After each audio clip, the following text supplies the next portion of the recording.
Oi, oi, oi, oi, oi! Vamos lá agora para mais uma regrinha dessa segunda parte de acentuação gráfica. Na aula anterior, na sequência, a gente falou de quem? Hiatos. E agora eu vou falar dos ditongos, mas eu vou focar aqui, ó, nos ditongos abertos. Vamos aprender essa regrinha? Tá certo? E além dos ditongos abertos nessa aula de hoje, nós vamos falar também de acentos diferenciais, ok? O que é que aconteceu com eles dentro do novo acordo ortográfico e algumas regrinhas de acentuação de alguns verbos. Bora lá!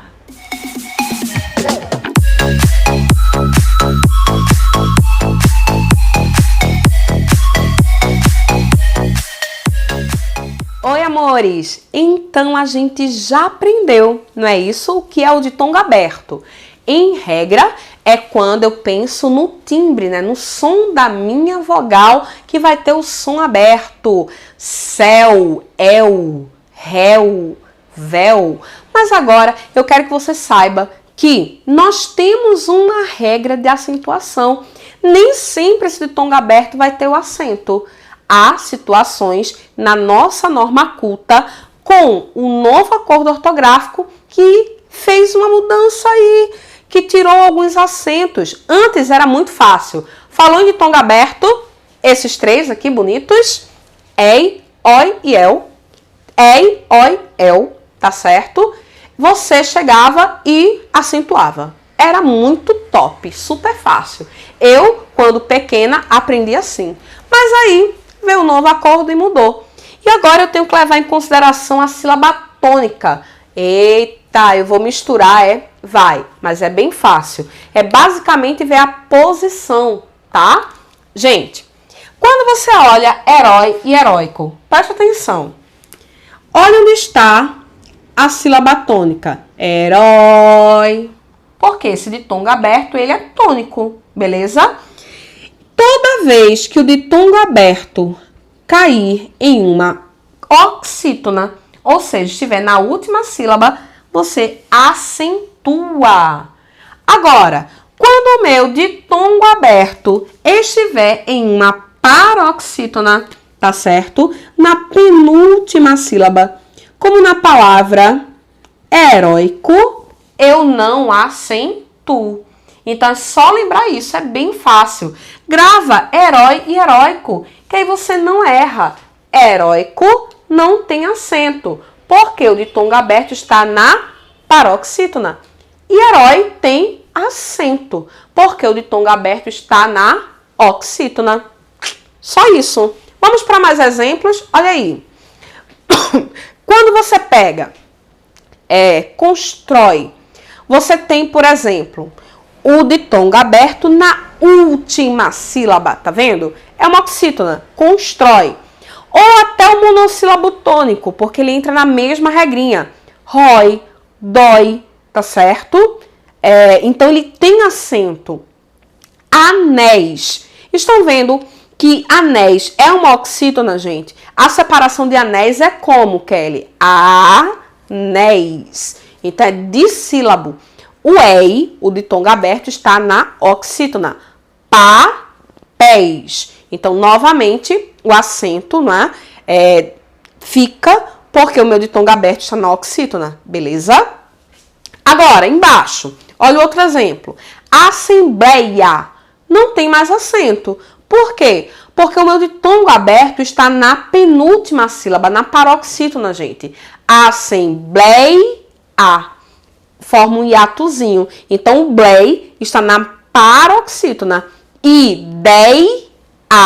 Veja que ideia perdeu o acento também por conta disso. Porque a sílaba dele, que tem o ditongo aberto, é a penúltima e não a última.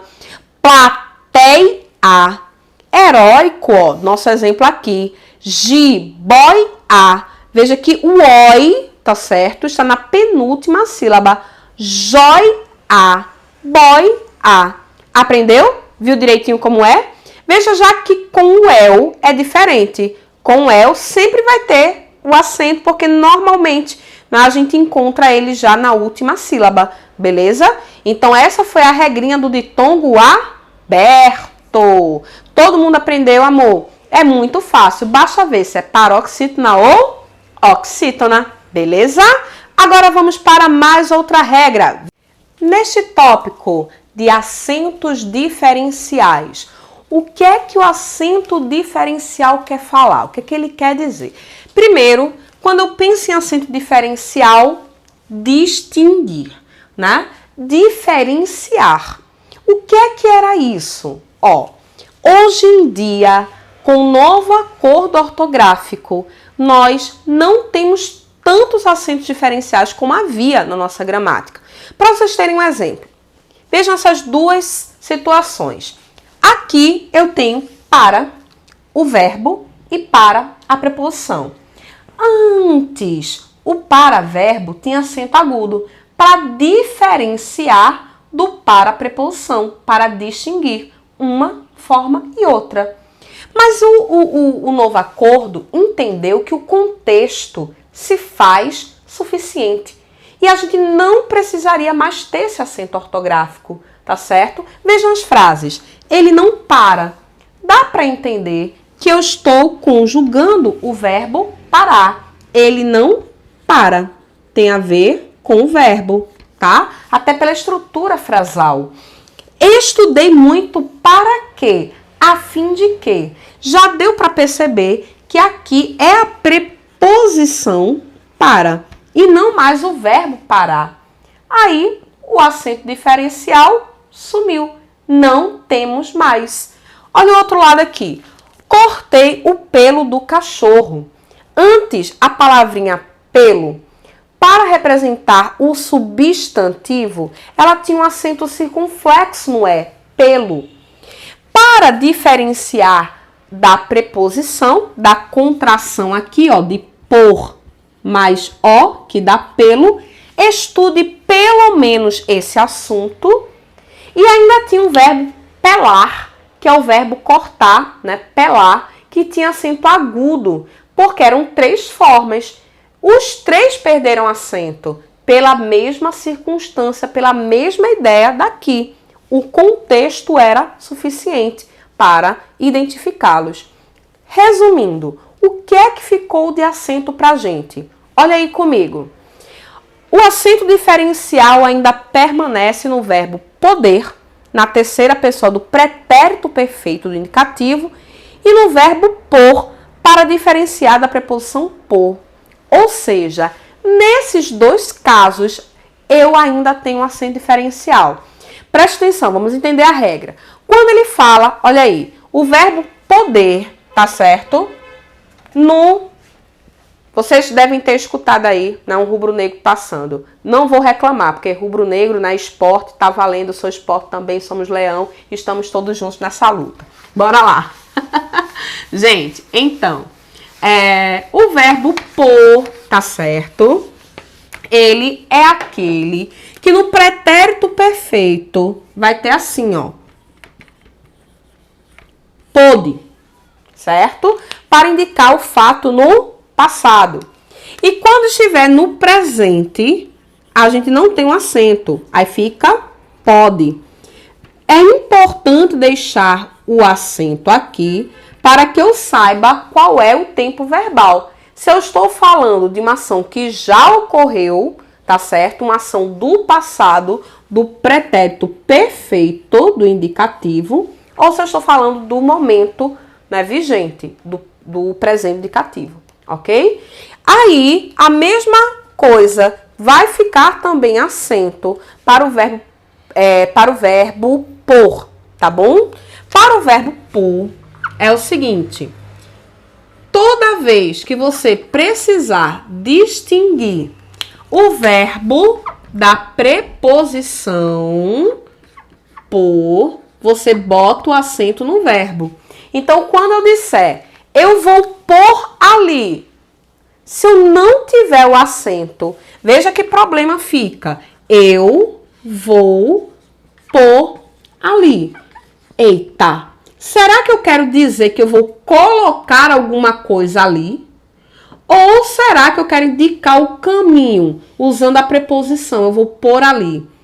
É justamente pelo acento diferencial que eu vou saber se eu tenho a preposição ou se eu tenho um verbo. E viram que o sentido muda drasticamente, tá? Então isso é muito importante. Por isso a gramática deixou esses acentos em por e poder, beleza?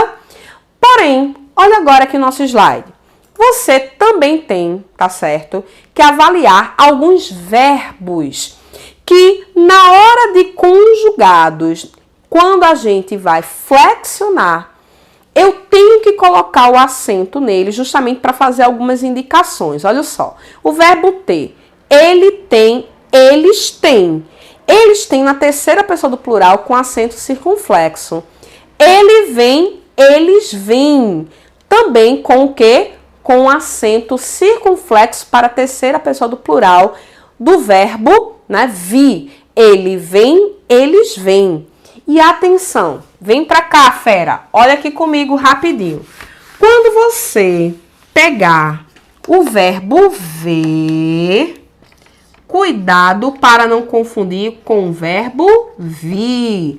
É muito importante você não misturar. Ó, ele vê, tá certo? Eles vêm com dois es, ok? Aqui, ele vem com um e, tá? E eles vêm com um e acento circunflexo, que é o que nós temos aí no nosso slide, o verbo vir, ok? Então, tomar cuidado para a gente não confundir vir e ver. E os derivados deles também seguem essa sequência. Do verbo ter, por exemplo, olha aí o slide. Deter, manter, obter. Estão vendo que, quando estão conjugados na terceira pessoa do singular, ganharam acento agudo. E quando foram para o plural, acento circunflexo. É também uma forma de diferenciar, porque senão ia ficar escrito da mesma maneira. E eu não saberia pela concordância verbal se eu estou com o sujeito no singular ou com o sujeito no plural. Então entrou a regrinha do acento diferencial. Isso já existia, tá? Ele mantém, eles mantêm. Ele obtém, eles obtêm. Isso não é novo acordo, isso já existia. O verbo agora intervir, o verbo provir, o verbo convir, que são derivados de vir. Também nós temos o acento. Estão vendo? Agudo no singular e circunflexo no plural. Não esqueça isso. Muito cuidado, muita atenção. E para fecharmos o bloco de acentuação gráfica, vai aí uma regrinha bem interessante de quando a gente, olha aí para o slide, quando a gente chega, tá certo? E trabalha a junção do verbo com o pronome oblíquo. Na hora que nós estamos falando de complementos verbais. Preste atenção, tá? Existe a seguinte regra que diz o seguinte: os verbos terminados, vem pra cá. Os verbos terminados em R, S ou Z, quando eu conjugo, eu corto, tá certo? Essas terminações. Se eu vou acrescentar um objeto direto, tá certo? Que tem aí a formação com O ou A, OS ou AS. Por exemplo, cortar mais o oblíquo OS. Você vai cortar OS. Você corta o R e joga um L para cá. E aí fica o quê? Eu vou cortar luz. Eita, apareceu um acento. Isso, era aí que eu queria chegar. Por que que tem esse acento? Porque, na verdade, aqui eu vou considerar como uma oxítona, como se fosse a última sílaba da palavra. E a gente aprendeu que uma oxítona terminada em A, eu sempre acentuo. Então, toda vez que eu tiver essa regrinha dos verbos terminados com R, S ou Z, e eu tiver um objeto, tá? Direto, com os oblíquos O, A, OS ou AS, você corta o R, ou S, ou Z, joga um L para cá, e aqui você vai analisar as regras de sílaba tônica. Por exemplo, Se eu tivesse aqui puni-los, tá certo? De onde é que veio essa regra? Era o verbo punir, eu cortei o R e joguei um L. Por que que eu não acentuo? Porque eu vi que oxítona terminada em I não é acentuada. Era A, E e O. Então, vendê-la, vendê-lo, teria o acento circunflexo, tá certo? Parti-lo, já não teria. E a regrinha do hiato também poderia aparecer aqui, ó. Imagine que eu tivesse um verbo que termina ali no final com um hiato. Aqui, ó. Incluí-lo. Esse I é acentuado, gente, porque aqui eu formo um hiato, ó. Incluí-lo.